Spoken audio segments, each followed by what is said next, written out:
Hello, thank you for coming to the last talk and still looking really awake. To wake you up even more, I'm going to ask you 3 questions. Who solved the boot up token challenge in the badge? Okay, a few hands, the hardcore. Who found the token inside the game, inside battleships? Okay, a few more. Yeah. And who soldered together a shitty add-on and made it work? Awesome. That's really a lot. That's really nice. Thanks so much. So yeah, we thought about how do we design this badge talk. And we thought about maybe we give you a short introduction about how a typical timeline of building one Troopers badge looks. So this year, we started at around December, end of December, with the first pitch of our theme, of our idea to Jeff. We had a short call about what would be possible, what ideas Jeff has. And yeah, that was basically it. And then Jeff started to do his thing, which took him roughly until March this year, where we had the first schematic. So he was ready to build the first PCB, basically, or let somebody else build it, and send us the prototype so we can look at it. The prototype did arrive in May, which was the first one, which was still white, had some, I mean, you can see that the speaker through hole is missing and stuff like this. And not only did Jeff bring the prototype, but he also brought himself to Heidelberg, to our office, so we were able to work 1 week completely just on the badge and find all bugs, which there were some. Quite a few. Well, it was not too bad. I mean, it was just revision 1, and I think we just switched 2 pins and it was good that we had a week, let's say. Yeah, that was really good, because the first time we turned it on, basically it didn't even flash. Oh, we didn't turn it on. We just connected it to the PC and it wouldn't flash. So it was just dead. Turns out it was just the button alignment, I think. Yeah, some simple footprint mistakes of the kind that I probably made when I was a teenager that I'm still proud to be making today. They crept into the badge. Yeah, and I think it took us like a couple of hours to figure it out with the scope, measuring everything. We thought about the worst, and it was just like simply fixing the PCB by cutting some feet off the button and resoldering it, and everything worked. Then we had the next issue. We wanted to push the firmware on there, and we had an error telling us that the module that we're trying to flash only has 4 megabytes, but our firmware was way too big because it was aimed for 60 megabyte chips.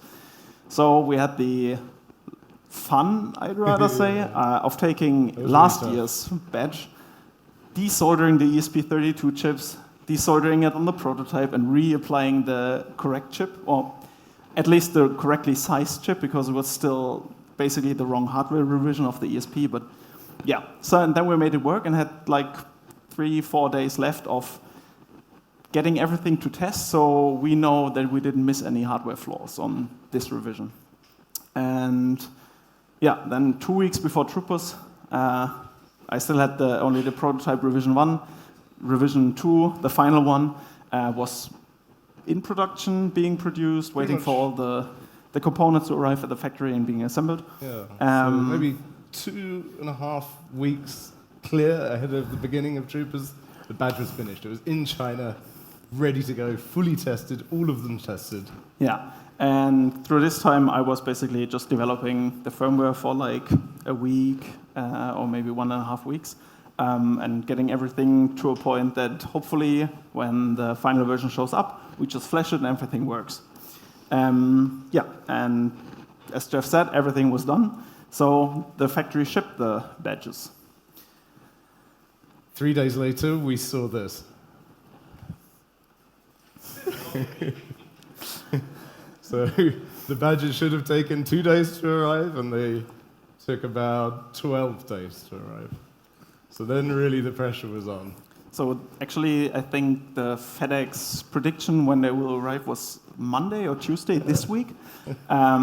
Luckily, they arrived on Friday. So very way ahead of the time we needed them. So yeah, then on Friday, we had our badge. Basically fully untested. I mean, basically built the firmware without having a prototype with the correct hardware, sent the binary to Jeff, who had like a custom modified prototype where the traces on the PCB were cut and the botch wires like rewired everything to be nearly close to the final one. But it worked out, as you all saw. And then the remaining days from Friday, I basically spent developing more apps, more challenges, made everything shiny, and then on Monday we started the final assembly, putting on the batteries, so gluing them on and charging them. So this picture shows that we're basically charging 75 badges at once with like 25 power supplies from IKEA. This was done in this venue location, and now we're at Troopers. So then I head over to Jeff, and he will talk about the hardware design process. Yeah.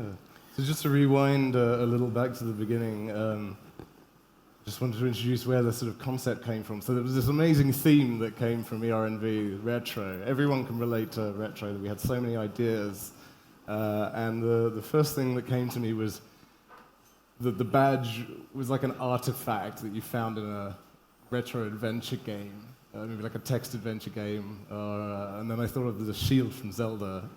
And it's kind of like punched through time into Troopers, but it's still like low res and vintage. So that was kind of the concept. So starting from that, I was kind of picking up a few design references. Malte had found these amazing mini NES controllers, which are like a kind of reboot of the ancient NES controller. I really like the aesthetic of the early home PCs, like the Commodore 64. So we incorporated the fonts and the sort of aesthetics from the C64 into the printing on the front of the badge. And we were also obviously inspired by a sort of mobile gaming platform from the 90s. Don't know if you've heard of it, but we won't mention it for legal reasons. We wanted to keep a really similar hardware platform to last year, so actually the badge electronically is quite similar except for the display. And so that kind of freed me up to push the aesthetics and the theme and really use my obsessive, detail-focused mind. So one early inspiration was this switch that I came across. I have a niche passion for reverse mount electronic devices. I can't really explain it, but if anyone else who has that niche passion, I think will resonate with me when they found something like this. I thought, okay, maybe this is the concept for the keyboard. So this was the revision 0. We wanted to experiment with whether it could make a keyboard that was practical, and also how nice would it feel. And thirdly, would the pixelated badge be just like catching on your clothing and just be so annoying you couldn't live with it? And we finessed the radius of the corners of the pixels to trade pixeliness for comfort. So that's the level of detail and care that we have for you. Of course, we wanted to push the aesthetics even more, so each year I try to get more aligned with the Troopers brand. This time I made my first ever customized electronic component, which was a big milestone for me. I'm sure you're all very happy for me.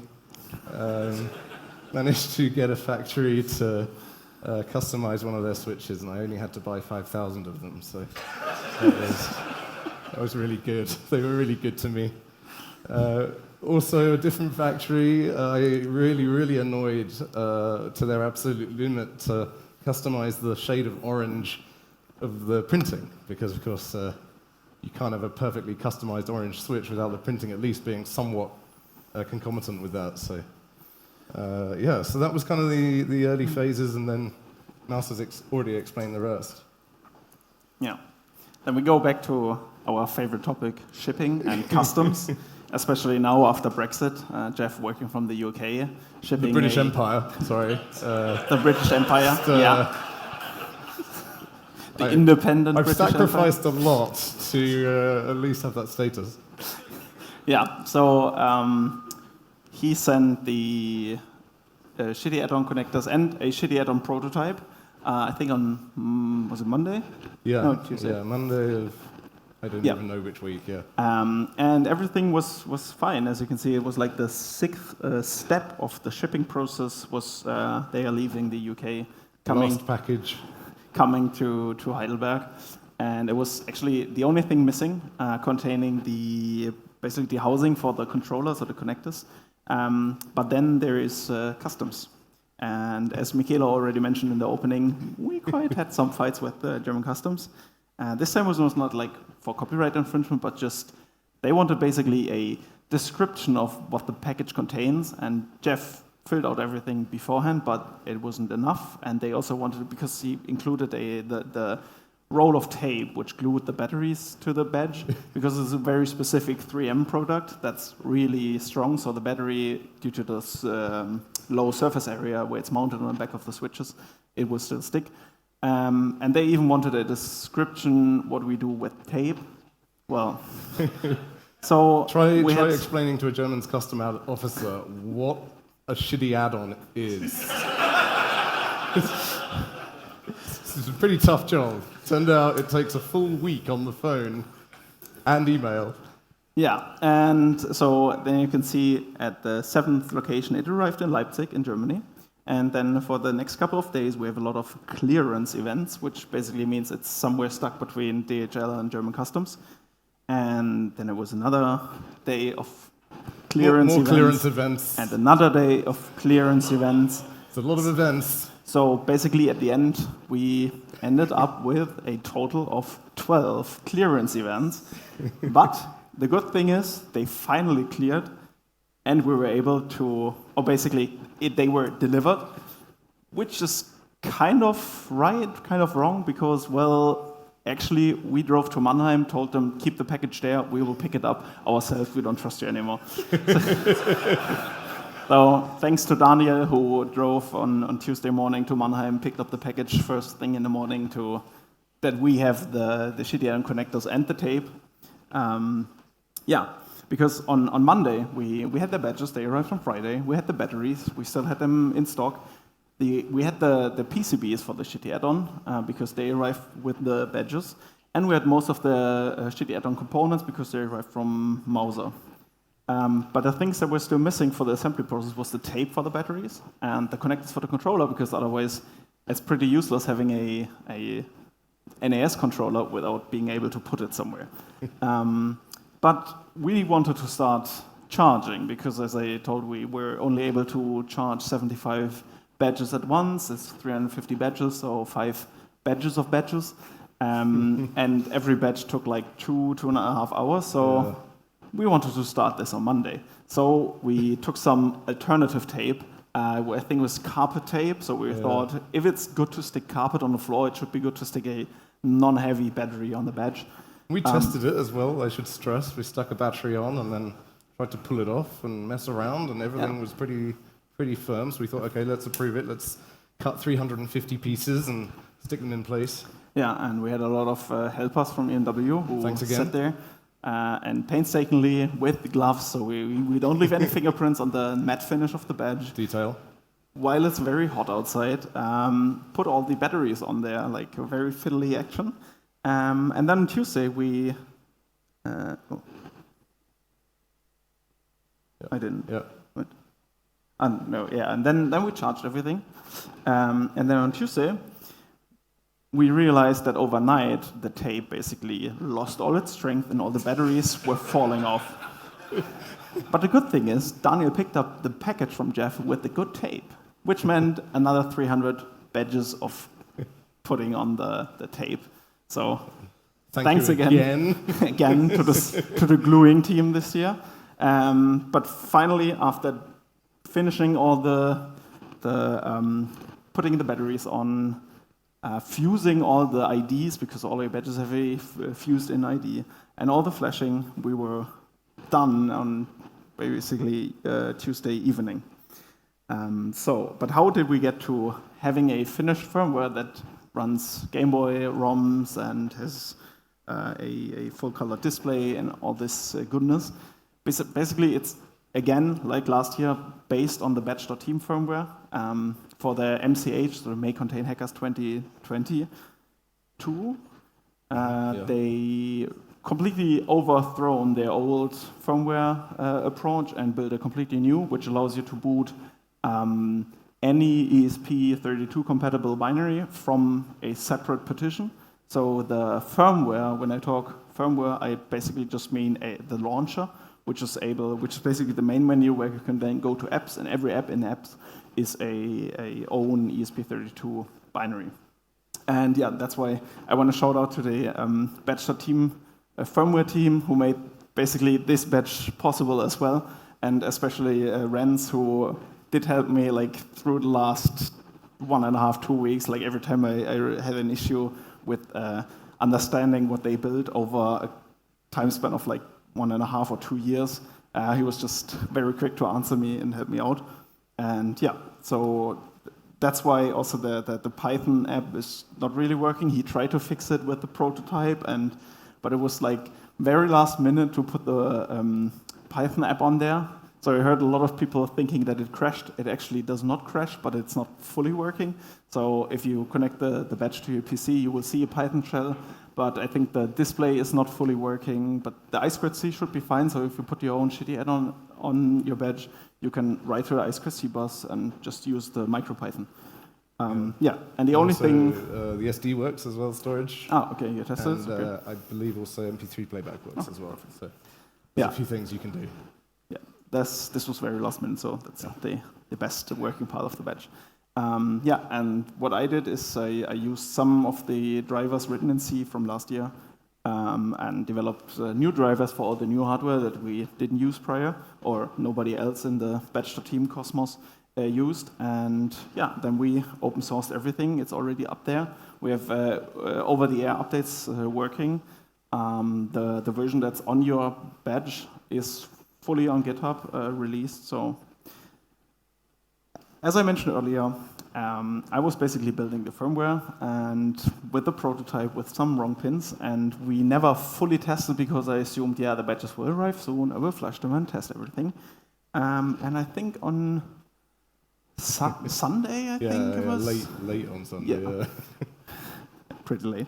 I played around with Wi-Fi for the Agenda app, and I saw some weird stuff happening in my console because it was completely spammed with interrupts, like the debug print for there was an interrupt. And this was actually due to a bug, like a hardware bug on the ESP32 chip, which if you look very closely, you will find in the errata, and then you have to find the GitHub issue. And then if you look into the ESP32 source code, in some header file, it has a comment that if you are using Wi-Fi, that those two pins will behave strangely. But at least on, I think it was this GitHub issue or some Stack Overflow thread, there was a fix. You just keep the ADC on all the time, fixes the issue, but consumes a little bit more power. But I was happy that it was a simple fix. Yeah, so then... And this was after all the badges had already made it through the factory and had been like individually tested with a factory test image. So we were really surprised when because we hit like a pretty fundamental looking error, right? Yeah, because the only thing to really see it is to have debug output on, put it in your PC, start your serial console, and then start Wi-Fi. Otherwise, you will not even notice it. Except for the buttons will behave strangely because there are too many interrupts for the buttons. Yeah, Michele talked about sustainability on yesterday. So we built the badge with the idea that everybody who's interested in playing around with hardware, you have a great piece of hardware now that you can use, like an ESP32 with some extra hardware. Play around with it, write your own firmware or apps, and use it for any project you like. And that's why everything's open source. We will get together and write a small blog post on Insinuator, lining some tutorials out for you, where to start, where to find help. But also there are some links. First of all, the release of our firmware on the batch.team repository. If you're interested and are able to understand it, we have the schematics for both the badge and the shitty add-on on Jeff's GitHub. And there's also some docs on the badge.team website. However, it's basically around the MCH22 badge, so it might not fully apply to our badge. And at last, there is a YouTube video that was also viewable via the QR code in the soldering area. But I think a few people just took the kit because there was quite a lot of people trying to solder. So if you want to solder it at home, Jeff recommends his video so you do it the correct way. All right, and then at the end, we want to say a big thank you. One for Flo and Michele, who gave us basically no boundaries. We had ideas. We were just allowed and free to do whatever we want to make a great badge, and I think it worked out. Then again, badge.team for providing the basis for the firmware, and especially Renz. And everybody at ENW, well, who helped us with the badge, but also to make this great conference be this great. And yeah, especially for the badge with all the soldering rework for the prototypes. So we had prototypes for people to test on, taping the batteries twice, and charging all the batteries, writing challenge apps that some of you solved, and yeah, helping us flashing, burning the fuses, and yeah, and driving to Mannheim and picking up the package in time. So without everybody else, this wouldn't have happened. Although basically we are the badge team, we couldn't do it without the rest of the crew. So yeah.